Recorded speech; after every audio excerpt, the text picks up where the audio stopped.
Hi everyone, today I've put a little video together about schooling because lots of us have those challenges with our schooling. Is what do we do? Lots of us end up trotting lots of circles and kind of going, well, I don't really know what I need to be doing when I'm up here. So I've tried to simplify it for you, give you 3 little exercises in this video that will hopefully help you. So most horses have a natural asymmetry.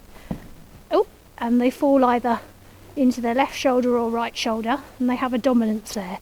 So when you lunge your horse, you'll find one way they really fall in and the other way they really fall out. That'll also happen when you're schooling them, and the reason that's happening is because you have, if you imagine, our centre of gravity is a little dot in our tummy here, and their centre of gravity is just under the saddle, under the seat of the rider. So when they start to lose their balance, their centre of gravity starts to go forwards onto the forehand and either into the right shoulder if they're dominant there, or the left shoulder if they're dominant there. So the exercise that I'm showing you here on the diamond, rather than just riding a circle, is about controlling that shoulder and helping to keep the horse between your hand and leg, and allowing the horse's hind legs to travel through and forwards into your hand. So this imaginary tram lines, keeping them really here connected. And every turn is felt like, yes, you guide with the inside, but it's not about pulling the horse round. It's about turning the horse almost. That was an exaggeration, but turning the horse almost with the outside rein and leg. So there's a guidance, but never pulling back. So you don't want to be doing this to make your circle, because if you're doing this, it's going to make the horse really fall out. So you need to be thinking about keeping the horse here and ride to a point and then make the turn with the outside rein and leg. So it's a bit like that.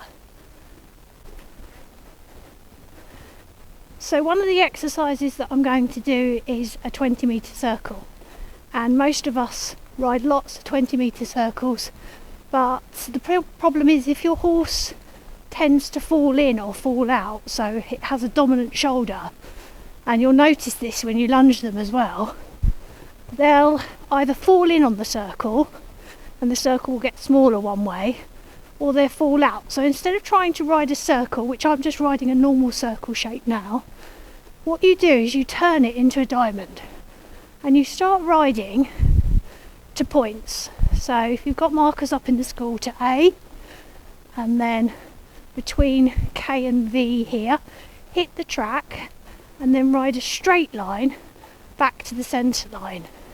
When you hit the centre line, another straight line back to between P and F.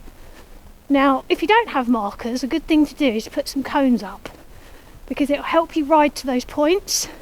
And that's a real struggle, is trying to keep the horse between your hand and leg. So when I talk about keeping the horse between your hand and leg, you have to imagine that you've got these imaginary tram lines and the horse is staying literally in those tram lines. So like this, between hand and leg. Now when you put the diamond shape in, what it starts to do is it starts to make you ride your horse a little bit more from the outside rein. So as I make this turn now, I'm making it more from the outside rein and leg, and then I follow this line back to A here, and again I direct with the inside, but I feel like I'm using more outside rein, so I get control of the shoulders a little bit more and I don't lose the shape so easily. So if you're doing a transition, you want to do it as you come out on the straight line, ride to that point again, and then make the turn back between P and F. This will really help improve your circles. You won't have the problem of them falling in and falling out. So sometimes you'll think, well, it doesn't matter how much I school my horse, still have the same issue. It's a bit like going to the gym and not quite doing the right exercises. You need the exercises that are going to help you control the shoulder and strengthen them. So if you constantly let them either fall in or fall out, you're never truly getting them to kind of build the correct muscle tone. So this is all about trying to keep them between your hand and leg. So you hear that term quite a lot, and it literally is. If you imagine a couple of poles either side the horse's body, it feels like you're trying to keep them in those poles. I'm just going to change the rein now, and I'm going to do that from this straight line. And then my turn is going to be again a bit of a square turn, outside rein and leg, direction with the inside, but ultimately outside rein and leg. And I find my points again on the circle. So I ride to A, or a cone, or whatever you've got to hand. Then I ride to a point between P and F, and I turn. So this way for Bella, she has a more dominant right shoulder, and so my circle will naturally fall out. So it's really quite handy to ride this. The other way she'll fall in. So it helps you with both. If they fall in or they fall out, it just means that you keep them more between your hand and leg. So instead of riding circles, ride diamonds. Imagine you're on a little cliff edge and you don't want to fall off the edge, and you've got to keep that horse on that line. The other thing you could do is put poles out as well, because that would be helpful to keep you on that line. You can put some transitions in. That was a bit abrupt. So we need to keep the activity, but you put them on, the transitions in between the straight lines. Don't try to do them on the turn. Again, that was still a little bit abrupt. So I need to keep the hind leg pushing, because otherwise she's not really working from behind. So if she does abrupt transitions where they feel like it's all sort of going on to the forehand, then I've lost the push behind, so I have to keep that activity. In between all your exercises, you really want to allow the horse an opportunity to stretch and relax. So that long rein, that free walk on the long rein, you're looking to try to maintain a rhythm. Try not to, it's really hard because sometimes they speed up, they slow down, but that is our job, just to try to maintain that 4-beat rhythm. So in between all the exercises, a nice little stretch and relaxation. You'll feel the horse get a little bit tired, so allow it to stretch. It's all about giving them time to build the muscles up. So we all know about serpentines. They're really useful for suppling, but the serpentine that I'm going to show you is one that's like an S shape, and that's because you get a little bit more value for money, and the horse then, as you're making this S shape through the turn, really gets that kind of rib cage moving and getting them to let go. So it's a lovely suppling exercise, and it just changes it up a little bit and just gives you something that you can really get the horse supple with. The serpentines are great, and it's good to practice them because we have them in lots of dressage tests, but sometimes just a variation of that serpentine is, you know, really good for you to practice at home, and it just really gets the horse more, as I say, more mobile, more supple, more kind of connected. Okay, we're now going to ride a serpentine, and everybody knows how to ride a serpentine. 3 loops, 4 loops, 5 loops. But this is more for getting a better schooling session from your serpentine. So you literally ride it, rather than a straight line, as a little S shape, because then you get more movement through the rib cage and you work on the suppleness. So those sorts of turns where you're going really into that S shape, I'm going to come back and do another one towards you so you can see what I'm trying to achieve here, is not a straight line,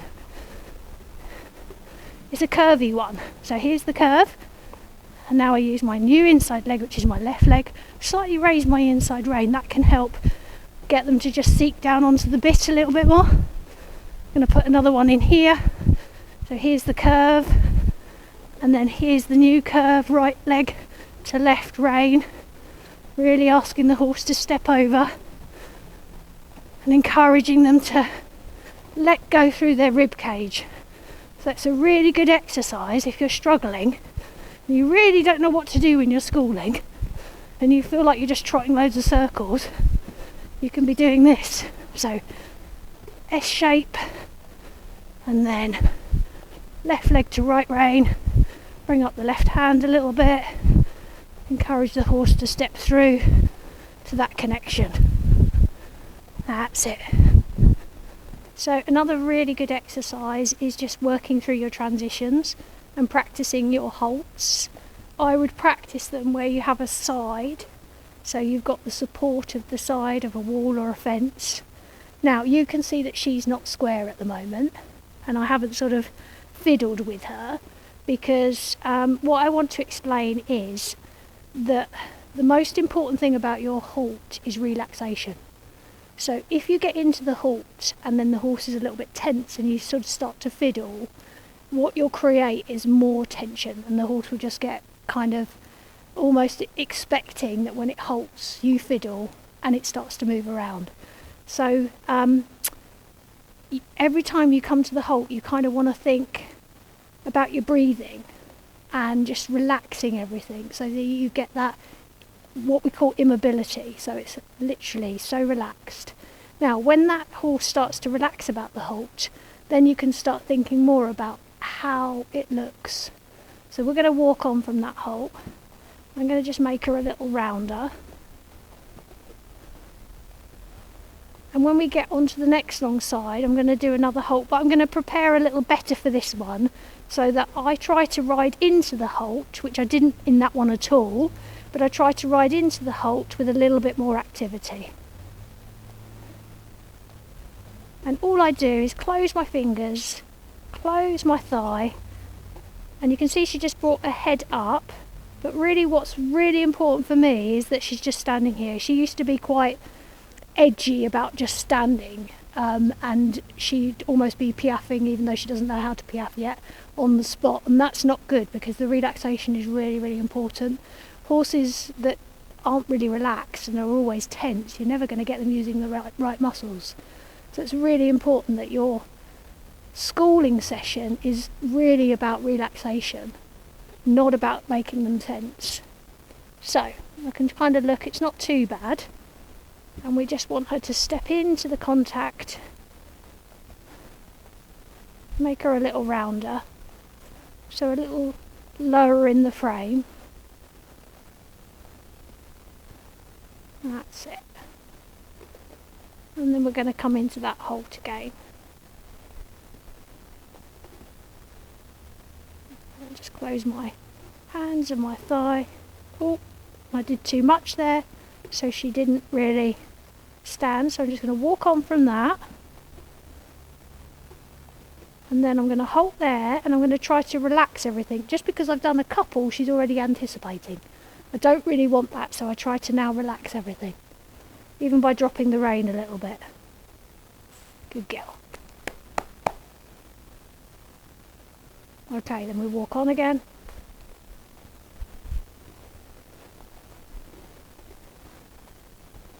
I'm just going to have a change of rein.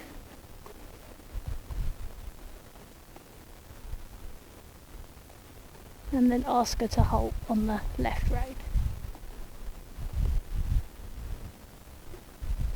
So practicing this in your session is really important, because you're teaching the relaxation. So we try to relax, we try not to fiddle. We tell her she's a good girl and we allow her to walk on.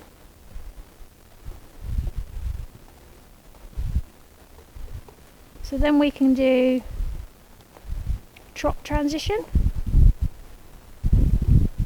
Keep the horse round if you can, and over her back, and come to walk, and we're going to come to halt. You can see that's all a little bit harder. So it's about trying to keep that hind leg activity into the downward transition, and that one was a prime example of her not really stepping through and feeling uphill. It was very much a abrupt downhill transition. That's a little better. And then into the halt. But as soon as I'm there, I try to relax, even though the quarters have gone that way. So we want to keep the uphill feeling into the downward transition,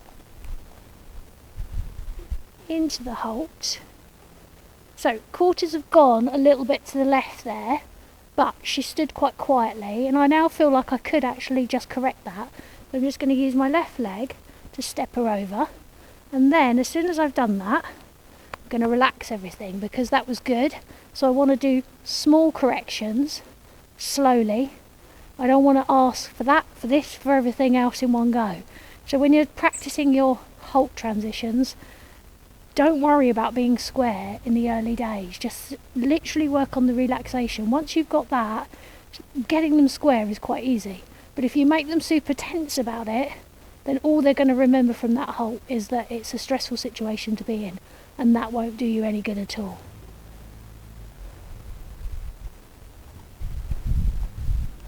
So a few transitions, trot again,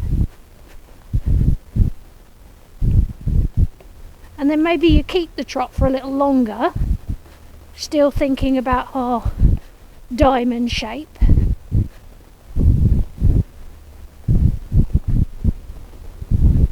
you try and keep that horse between your hand and leg.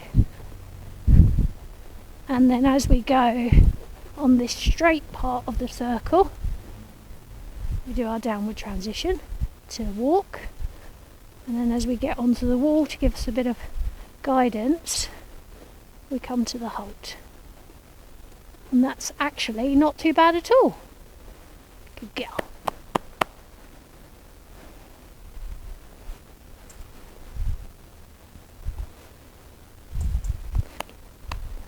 I hope you enjoyed the video, and don't forget to leave us some comments below because it's really helpful for us. Also, we want to make videos that are helpful to you, so I try and kind of work out what people are talking about, and lots of my clients say, well, I don't really know what I'm doing when I'm schooling. So hopefully you'll enjoy the video. Leave us a little comment if you can, and don't forget to like and subscribe.